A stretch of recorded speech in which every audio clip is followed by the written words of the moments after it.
vous avez loupé les épisodes précédents, voilà ce qu'il s'est passé. Apparemment, j'ovule toujours pas, c'est à se demander si je désire pas un truc impossible. Et d'ailleurs, est-ce que cette histoire que je me raconte, c'est pas pour éviter de regarder cette rupture en face? En tout cas, j'ai vu ma gynéco. Je suis Méry Royer et vous écoutez Le Syndrome de la Toile Cirée, une série d'été du podcast Transfert, épisode 6, La nuit.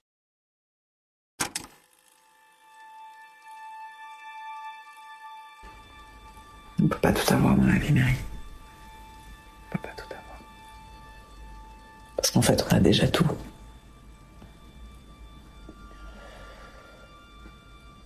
Faut juste que tu sois en capacité de le voir.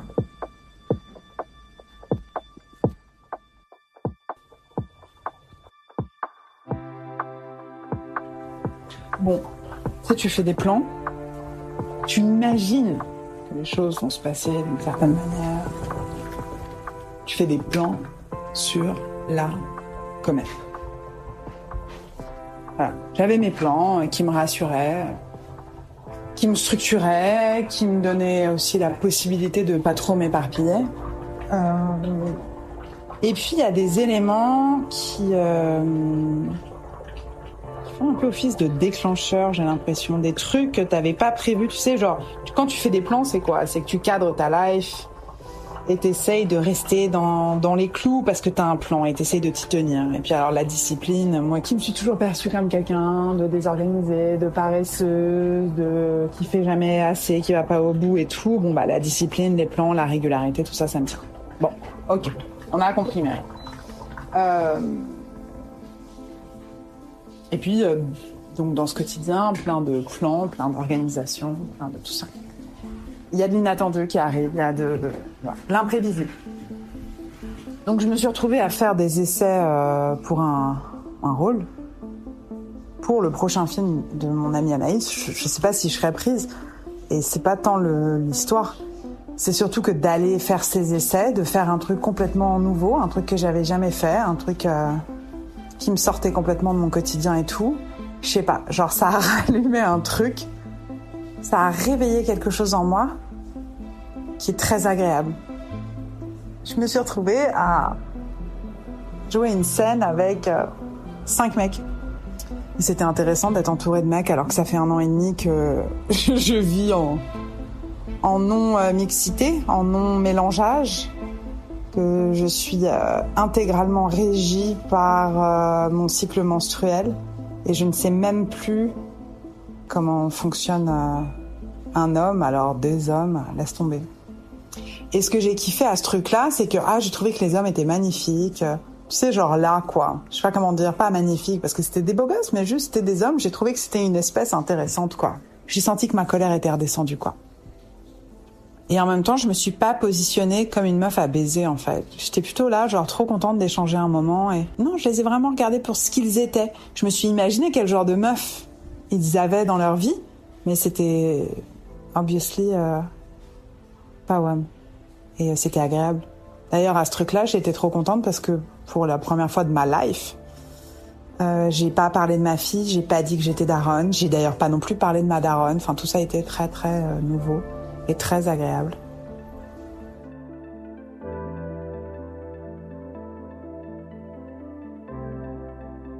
Et j'ai envie de parler de ce truc de ce concept du mec parfait. C'est le mec parfait sur le papier. Donc il est parfait, il est ni moche ni beau, mais il est plutôt du côté beau. Il a une meuf, bien sûr. Il est père, aussi. Peut-être qu'il est propriétaire. Il a un job dans lequel il s'éclate. Il a compris que tout ça, c'était qu'une vaste comédie, mais il s'est prêté au jeu et voilà. C'est le mec parfait. Le mec dont la naissance de son enfant a boosté sa carrière, lui a donné une raison d'être. Je sais que je dis ça et c'est pas très sympa de ma part dans le sens où je pourrais dire que c'est la même chose pour les meufs, sauf que c'est pas vrai, nous, ça met un frein dans notre carrière et ça nous demande des efforts incommensurables pour sortir la tête de l'eau. Et la stabilité est toujours un peu fragile. Et donc ce mec parfait, il est parfait sous toute couture, mais il s'ennuie. Et il lance des bouteilles à la mer pour essayer de se sortir de son ennui. Et aussi ce mec parfait, il est toujours un peu dans la séduction. Mais pas trop, mais toujours un peu. Mais pas trop, mais quand même un peu. Il adore parler avec des femmes parce que ça le flatte. Et il tente tout. Mais toujours en ayant beaucoup de retenue. Pour essayer de te détourner. Et la vraie question, c'est... pourquoi tu t'ennuies dans ta vie ? Pourquoi cette vie si parfaite ou belle sous toutes ses coutures t'emmerde ? Et puis l'autre élément aussi, c'est que souvent, quand un mec est génial comme ça, intéressant, curieux, attentif, il a les bons mots, il dit qu'il adore ce que tu dis, il te trouve intelligente, il te trouve drôle aussi, tu vois, tout ça. Là, souvent, c'est sa meuf qui a planté ces graines-là en lui.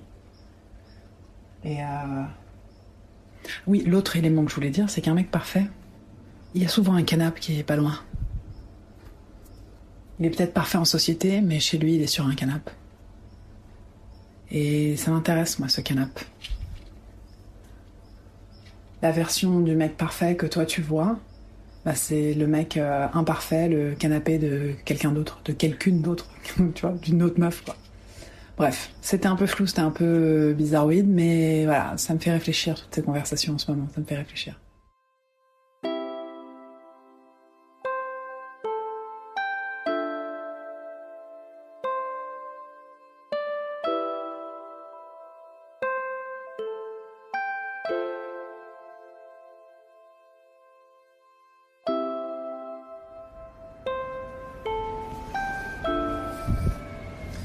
Dimanche matin.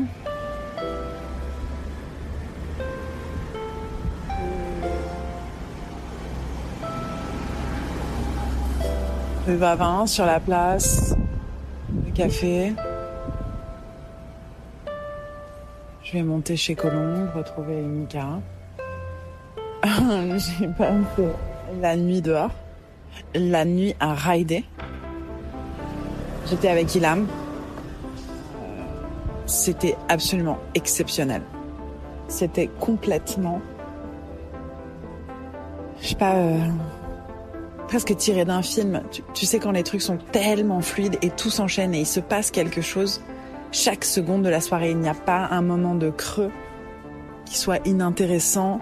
Il n'y a pas d'errance. Il y a beaucoup de danse, beaucoup de sueur, beaucoup de... presque, en plus... avec un truc assez incroyable de mais bon, ça faisait longtemps que je n'étais pas sortie, et sûrement que quand on sort et la nuit c'est ça, et la foule et baigner dans la foule, c'est ça que ça fait. Mais en fait c'est crescendo, quoi. Ça c'est monté jusqu'à une fucking apothéose. C'est un mélange entre faire de la scène et ken avec le meilleur dauphin de la terre, je veux dire, et sans avoir fait ni l'un ni l'autre. J'ai vraiment pris mon pied, putain. Donc, vas-y, je refais toute la trajectoire comme ça, au moins on l'a. Hier, David était à la maison, il faisait des Legos avec Mika, et puis il était convenu à la base que Rose vienne dormir à la maison pour que je puisse sortir. Et en fait, il s'avère que elle a une fête et je sais pas quoi, et donc je demande à Colombe, est-ce que, comme Ilham est à Paris et que c'est assez exceptionnel, est-ce que je peux venir te déposer Mika, elle dort chez toi, en plus c'est trop bien, genre chez Colombe là, il y a que Colombe, il y a pas mon beau-père, il y a pas tout ça, donc voilà, le setup parfait pour que je sois en méga confiance. Ok, pas de souci et tout, dépose-moi Miquette. Donc je dis à David et à Mika, ah ouais, à 18h on se prépare, on y va et tout ça machin, et David il est là, bon mais pourquoi ? Je sors ce soir. Ah ok, d'accord, tu sors. Truc bon. Un peu weird de partir avec le père de sa fille pour aller en soirée, en soir, tu vois. Mais bon. Et puis d'ailleurs, je dis en soirée, c'est pas vrai. C'est genre passer une soirée avec Ilham. C'était ça le plan.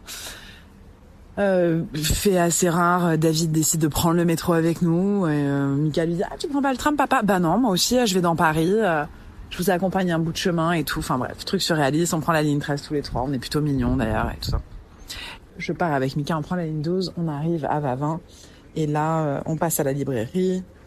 Colombe nous y retrouve, elle lui achète un livre et elles décident toutes les deux d'aller dîner dans le restaurant traiteur chinois en bas de chez Colombe. Mika rêve de dîner sur place depuis le début, ça n'est jamais arrivé. Et là, elle va enfin pouvoir réaliser son rêve parce que sa mère ne sera pas là pour manquer de patience et dire « Vite, il faut monter chez Yaya et tout. » Tac. Je les laisse, c'est hyper smooth, je me casse, je prends le métro, j'allais me diriger vers le Mama Shelter, là où Ilham était. Mais en cours de route, elle m'appelle et je lui dis « Bah vas-y, je descends à Parmentier, on se retrouve là-bas. » J'arrive à Parmentier, j'attends au métro, je regarde tous les gens passer, tout le monde est cool, tout le monde est bien habillé.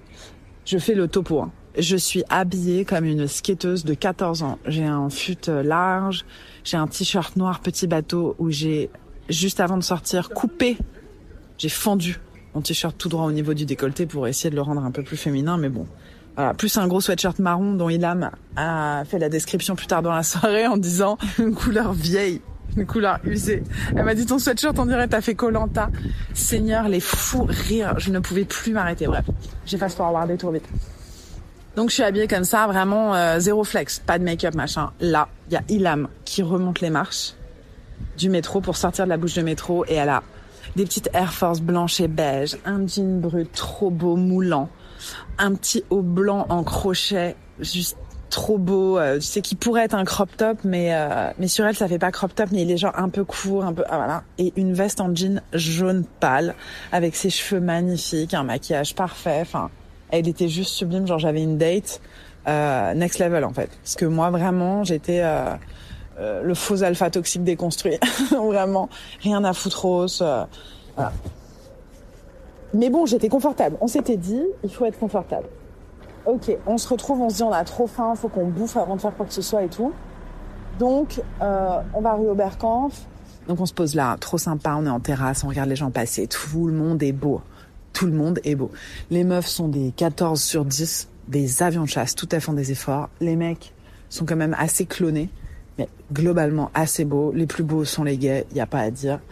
Voilà, et on regarde tout le monde, on se régale et tout. Ensuite, on finit ce truc-là, on se dit on fait quoi et tout. J'avais vu qu'il y avait un truc à la maison des métallos juste à côté. Et là, genre on y va. Et là, c'est en fait, on voit qu'il y a une soirée dans le truc. On peut genre il y a un DJ set.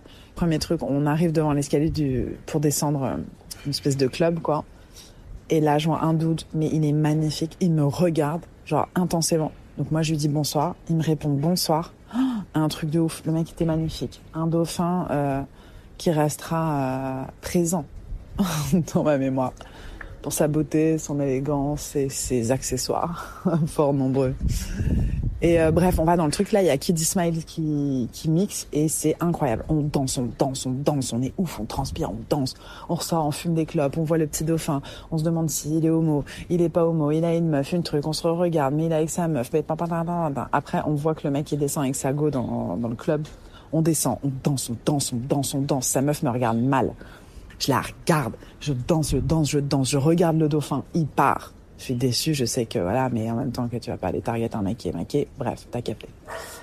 On ressort, on fume des clopes et tout, puis là on se dit on fait quoi ? Ah, on est rue Jean-Pierre Timbaud, on regarde un peu les gens, on se pose, on rigole, on regarde les gens et tout. Puis on se dit vas-y et tout, on va au comptoir général. Donc on descend, je nous fais faire un détour, mais je sais pas, la ride est trop sympa, je suis trop contente d'être dehors. Sur le chemin on va au comptoir général, et là, elle m'a dit, j'ai faim, je veux une glace, j'ai faim. On se pose à la terrasse d'un café, on leur demande de nous servir, ils nous prennent un peu de haut, je sais pas comment dire, ils se branlent, au bout de 3 minutes, on dit, vas-y, on se casse. Surtout que le truc du comptoir général, ça restait ouvert jusqu'à 2h du mat, il est minuit, tu vois. On va sur le quai de Gemap, on arrive, comptoir général, une queue pas possible, ils ont changé, l'entrée, tout a changé, genre, ça y est. Tu sais, c'est retour vers le futur, on reconnaît rien, on se dit, mais qu'est-ce qui s'est passé et tout. Faut faire la queue, on voit qu'il y a une queue, on se dit, ah bâtard, il y a une queue de malade, on va jamais voir rentrer et tout. Bah, pas du tout. En 2 minutes, chut. Et c'est pas genre, il faut rentrer tout le monde, en fait, d'un coup. C'est pas genre vous, et puis vous attendez encore. Non, tout le monde rentre. Et là, je passe un couloir, une entrée trop chelou, avec des trucs, des vitrines, avec des poissons, j'allais dire rembourrés. Tu sais, des poissons, des animaux, genre taxidermés, tu vois. Trop chelou. On avance. Et là, on rentre dans un fucking four. Quand je te dis un agglutinement, des rapprochements physiques, mais genre de toutes parts. Tu danses avec quelqu'un, mais la personne derrière toi, tu touches son dos, vos fesses se touchent. La personne à côté de toi, vos épaules se touchent. Tout le monde se touche. On se trouve un petit coin. Après, je vais nous chercher à boire. Ilham, elle est trop détendue, elle est lumineuse. Genre, à chaque fois, elle fend la foule, tu vois. Genre, sa bonne humeur, c'est quoi? C'est une espèce de plaisir à être là. Il est communicant, tu vois. Et donc très vite ça grimpe sur moi aussi. On boit nos verres, évidemment toujours pas d'alcool, hein. Moi je bois un coca, elle boit un virgin, je sais pas quoi. Et bref, là on se retrouve dans le fumoir et on commence à rigoler, à parler avec des gens. Tu sais, je sais pas, c'est une petite pièce, il y a une tension un peu sexuelle, je pense. Et il y a un jeune qui rentre et tout et qui nous demande du feu. Mais tu sais, genre il dit mesdames, madame, est-ce que je peux avoir du feu et tout. Et moi je rigole, je vois il sait pas trop quoi dire, tu vois. Comment le formuler? Je dis, ah tiens, je te donne un feu jeune dauphin et tout. Il me dit, mais pourquoi tu me traites de dauphin? Parce que je t'ai traité de madame et tout. Je dis, mais pas du tout, c'est un compliment dauphin, toi t'as pas compris et tout. Et là, s'ensuit une conversation plutôt marrante de, ah bon, mais dauphin c'est un compliment, mais t'es sûr, mais vous êtes quoi? Je dis, nous on est des milfs. Ils nous racontent ça live, sympathique, jeune sympathique et tout. Mais fait un peu, inattendu pour moi, le dude me dit, donne-moi ton numéro. Je dis, quoi? Ah, donne ton numéro, prends mon numéro, fais quelque chose, tu vois. Donc, je dis, ok, vas-y et tout. Prends son numéro. Je lui dis, vas-y, mets ton numéro. Il met son numéro et il enregistre à Davis le dauphin. DLD. Fou rire. 27 ans, hein, voilà. 27 ans, 26 ans, hein. DLD, 26 ans, magnifique. Magnifique garçon. Donc ça, c'est premier step. Autant te dire que ça me réveille, mais genre puissance Milos. Ensuite, on retourne dans la pièce pour danser. À grande pièce où tout le monde est serré. Et là, on fait 4 pas. Et un doute commence à danser avec moi. Et c'est direct. On danse ensemble. Le doute me dit, ah ouais, j'ai 44 ans, t'as il y a un an et tout. Ah, moi, j'ai 40 piges. Ah, ok, t'as un enfant. Ah ouais, toi aussi, t'as un enfant. Ah, ok. Ah, t'es séparé de la daronne. Ah, d'accord, tata. Et puis, je sais pas comment on en vient à dire ça, mais il m'explique en gros, la mère de son enfant, son ex, c'est une blanche, tu vois. Je sais pas pourquoi il me dit ça. Et moi, là, je le regarde et je dis, en fait, t'es un noir à blanche. Ah, ok. Et il éclate de rire. Il me dit pas du tout et tout. Je dis, si, t'es un fucking noir à blanche et tout. Je dis, pas de problème, hein. C'est chacun ses trucs et tout. Et après, il me dit,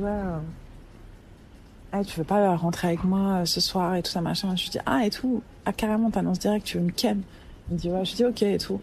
Mais tu rentreras pas avec moi ce soir parce que, tu sais, t'as dévoilé ta carte trop vite, tu vois. Genre, si tu veux me ken, maintenant, je vais te faire galère. Il me dit, mais pourquoi tu dis ça et tout ça, machin? Je dis, parce que je vais être ken. Quand je vais être ken, je vais être ken, mec. Je vais terminados. Et là, on danse, on est serré et tout. Il me dit, en plus, tu sais, il me serre comme ça la taille, les fesses et tout. Il me dit, en plus, t'es archi bonne. Et je lui dis, ouais, je suis archi bonne. Il me dit, tu dis même pas merci et tout, machin. Genre, toi, t'es sûre de toi? Je lui dis, bien sûr que je suis sûre de moi. Alors, comment je suis bavonne? Je suis habillée comme une adolescente, un adolescent de 14 ans qui fait du skate et t'es en train de me ploter. Donc, c'est que je suis bonne. Et là, c'était tipar. Voilà. Après, il y a eu quoi d'autre? Après, on a dansé avec un doute, genre 1m97, un jeune dauphin pareil, 27 ans, d'Estelle, trop fou rire. Un petit peu un manque de sensualité de jeune homme, mais dansait bien, bonne humeur et tout, on n'a pas arrêté de danser. Je dansais avec un autre dude. Il y avait un mec dans le fumoir qui nous avait rigolé, qui nous avait regardé, je sais pas quoi. Je vois que Ilham, elle commence un peu à danser avec lui, à discuter. Tout ça. Et finalement, 2h du mat, c'est fini. Faut sortir. Arrêtez de danser, arrêtez de suer, quittez. Moi, je suis contente, je me suis frottée. Ah ouais, j'ai même roulé des pelles, au petit Lamine, là. J'ai un peu, sucé la lèvre, là. Juste pour le plaisir. Mais sans trop le faire, parce que je voulais pas que les autres personnes de la soirée voyaient que je touchais les lèvres d'un garçon. Au sens où je voulais me laisser le champ ouvert. Et on sort. Et là, en fait, quand on sort, les mecs avec qui Ilham parlait pendant que moi je dansais avec Destel jusqu'au bout de la nuit, tu vois. Elle dansait, elle parlait avec un doute qui s'appelle Amine. Et il est dehors avec son pote et un autre dude qui s'appelle Djibril. Qui a l'air super calme, de se faire trop chier. Je l'avais vu dans la soirée, les gens, il y avait un mec ou une meuf qui lui avait renversé un verre sur ses chaussures. Et il était trop vénère. Tu sais, les mecs qui vont en soirée, qui restent assis là, qui regardent la foule mais qui veulent pas danser. Et en fait, on commence à parler avec eux. Et on rigole, on sort de là, on est avec eux, on commence à discuter, ils disent qu'ils viennent de Jaurès, tu vois. On se dit, on n'a qu'à marcher, aller vers Jaurès, allons dans cette direction. On marche en direction de Jaurès et je sais pas, de manière assez naturelle, je me retrouve à parler avec le Djibril. Et en fait, ce qui est marrant, c'est que tout, au début, c'est... Je sais pas comment dire. Il y a comme une mesure de sécurité, une forme de distance, genre, ouais, vas-y, reste à ta place et tout, tu vois. Voilà, mais dès qu'on se retrouve à parler tous les deux, en fait, on parle de trucs trop intenso, je sais plus de quoi, de la femme avec qui t'es mariée, les 3 enfants, de machin, de ma séparation, du truc, la famille, le père, le taf, les complications, c'est quoi la vie, comment tu te refais après une séparation, enfin, je sais pas, un truc fou. Et je sais pas, j'ai senti une simplicité à rentrer dans des conversations. En fait, c'était cool de sortir un peu du truc, genre, tu sais, le marché aux viandes.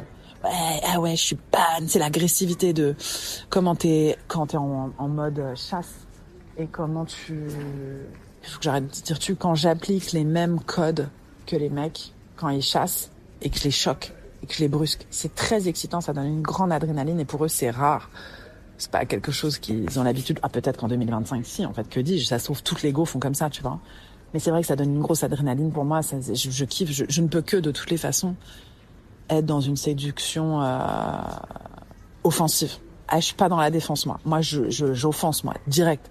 Je suis pas la solution, je suis le problème. Je fous la merde dans ta tête, sachant qu'en plus, j'ai ce truc de zéro effort de l'apparence, parce que juste j'ai envie de kiffer, de danser, d'être confortable, et puis on verra, tu vois.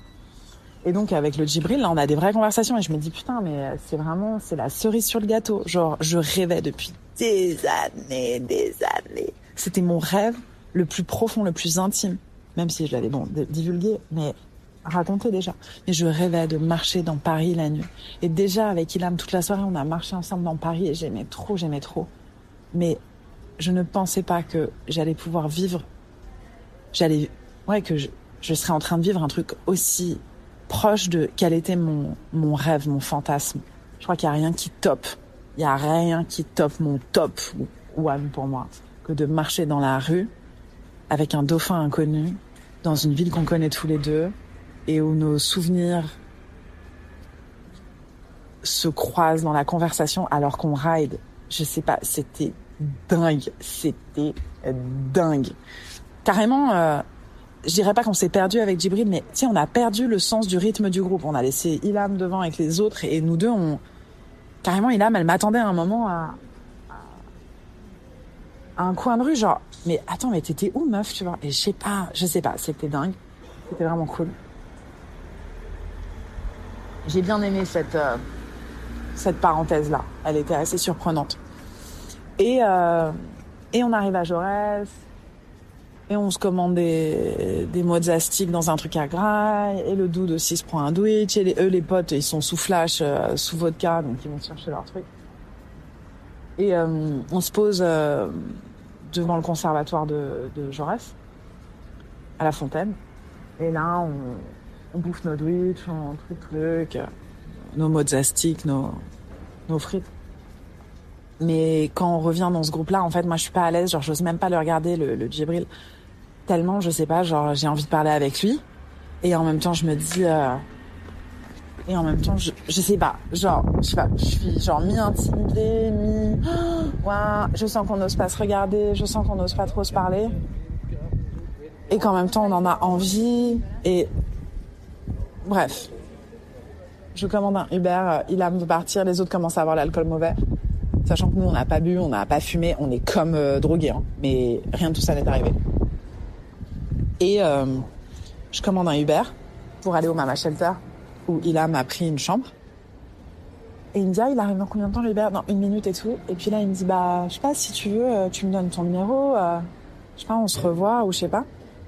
Et je lui dis, bien sûr que je te donne mon numéro. Enfin, tu vois pas la conversation, la soirée qu'on a eue. En plus, on n'arrête pas de dire, mais c'est grave, en fait. Des coïncidences comme ça, des points communs comme ça, c'est grave à ce point-là. Vraiment, c'était grave.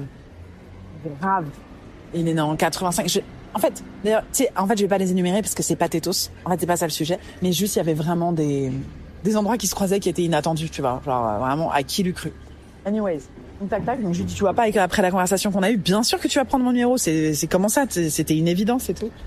Et après, il me dit, non, mais je te force pas. Enfin, si t'as pas envie et tout. Je lui dis, non, mais c'est moi qui te force pas. Si toi, t'as pas envie que je prenne ton numéro et tout. Bref, il prend mon numéro. On monte dans le Uber. On rentre. Avec Ilham.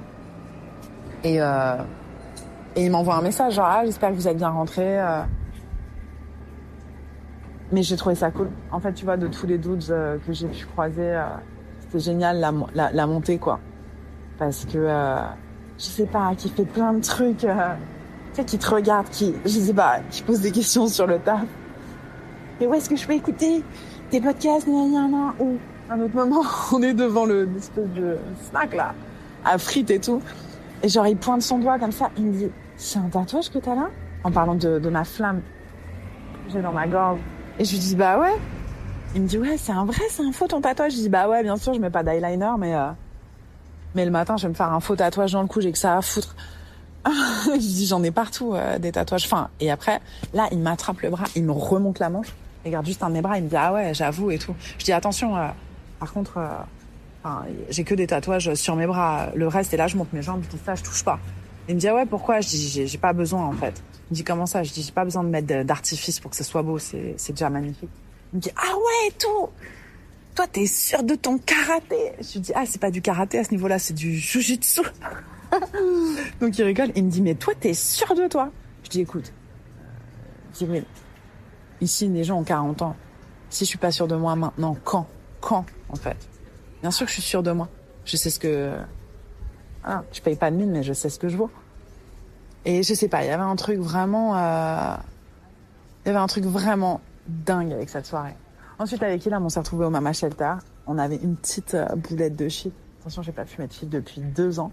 Là, on se pose, on se met en pyjama. Elle m'a acheté un pyjama, il est 10 fois trop petit. On rigole, on casse des barres. On rigole. Elle me raconte tous les trucs qu'elle a constaté de son côté. On se refait toutes les blagues. Enfin, ça ne s'arrête pas. Il y a la lune qui est pleine. On est allongé sur le lit. Oh, on regarde par la fenêtre, la lune est pleine. Je veux dire, mais tu sais, tout est juste parfait. On n'arrête pas de parler et tout. Et puis d'un coup, on se dit, vas-y, on est fatigué et tout. Il est 5h30 du mat, tu vois pas? Et du coup, on décide de se coucher, ce qu'on fait. Et on s'endort. Moi, je dors un peu genre en alerte, genre, je peux pas dormir trop tard. Je peux pas me réveiller trop tard. Je vais aller retrouver Miquette et Colombe. Et puis de toute façon, je sais que j'arriverai pas à dormir beaucoup. Je me connais trop bien. Et du coup, on s'endort. Et je me suis réveillée à 8h, en fait. Et là, j'ai rassemblé mes affaires. Et bah ouais, il fallait que je parte. Il faisait jour dehors. Enfin, voilà. Et j'ai kiffé. Je suis descendue. Je me souvenais plus du numéro de la chambre. La meuf, elle me dit, ah, mais vous vous souvenez plus du numéro de la chambre? Vous avez pas un nom, quelque chose? Je dis, Ilham Mad. Elle cherche, elle trouve pas. Elle me dit, ah, c'est pas grave. On n'a pas besoin de savoir où est-ce que vous avez passé la nuit. Allez boire un café. Vous prenez votre petit déj. J'étais boire un petit café. J'ai mangé un croissant. Et après, je suis remontée à Gambetta. Et j'ai pris la ligne 3 pour aller chez Colombe. J'ai écrit un long message à Ilham. Je lui dois tellement, je dois tellement beaucoup, énormément aux femmes qui m'entourent. Aux femmes Ilham, quoi. Ma saison 2, depuis 2015, me dit que ça va aller. Me dit, c'est bon, t'inquiète pas, tu vas t'en sortir, ça va aller. Et en plus, on va s'éclater. Et là, on s'est offert un truc grandiose. Mais quand je te dis grandiose, c'est grandiose. Je te dis, ça a topé, c'est mieux que la baise, mieux que la scène. Un mélange des deux. Ah! Et où tu peux parler, où tu peux rire, où il peut se passer plein de choses. Non mais dingo! Dingo! C'était le moment parfait. Je suis trop heureuse. Merci la vie pour toutes les bénédictions que tu mets sur ma route. Merci de m'ouvrir les yeux et de me dire que ça va aller. Merci de m'encourager à vivre et à ne pas être dans la peur, mais être dans l'amour.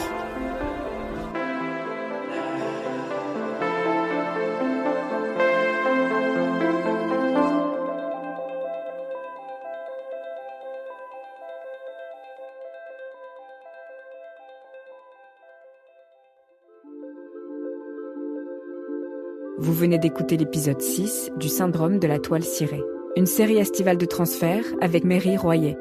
Transfert est un podcast produit par Slate.fr. Direction et production éditoriale, Sarah Koskiewicz et Benjamin Septem-Ours. Chargé de post-production, Mona Delahaye. Prise de son, Mary Royer. Musique originale, Nicolas Mollet. Habillage musical, Benjamin Septem-Ours. L'introduction est écrite par Sarah Koskiewicz et Benjamin Septem-Ours. Elle est lue par Mary Royer. Retrouvez Transfert tous les jeudis sur Slate.fr et sur votre application d'écoute préférée. Découvrez aussi Transfert Club, l'offre premium de Transfert. 3 fois par mois, Transfert donne accès à du contenu exclusif, des histoires inédites et les coulisses de vos épisodes préférés. Pour vous abonner, c'est simple, rendez-vous sur slate.fr/transfertclub. Vous pouvez aussi vous abonner à notre newsletter, notre compte Instagram et rejoindre le Discord de Transfert. Toutes les informations nécessaires sont disponibles dans la description de l'épisode. Pour proposer une histoire, vous pouvez nous envoyer un mail à l'adresse transfert@slate.fr.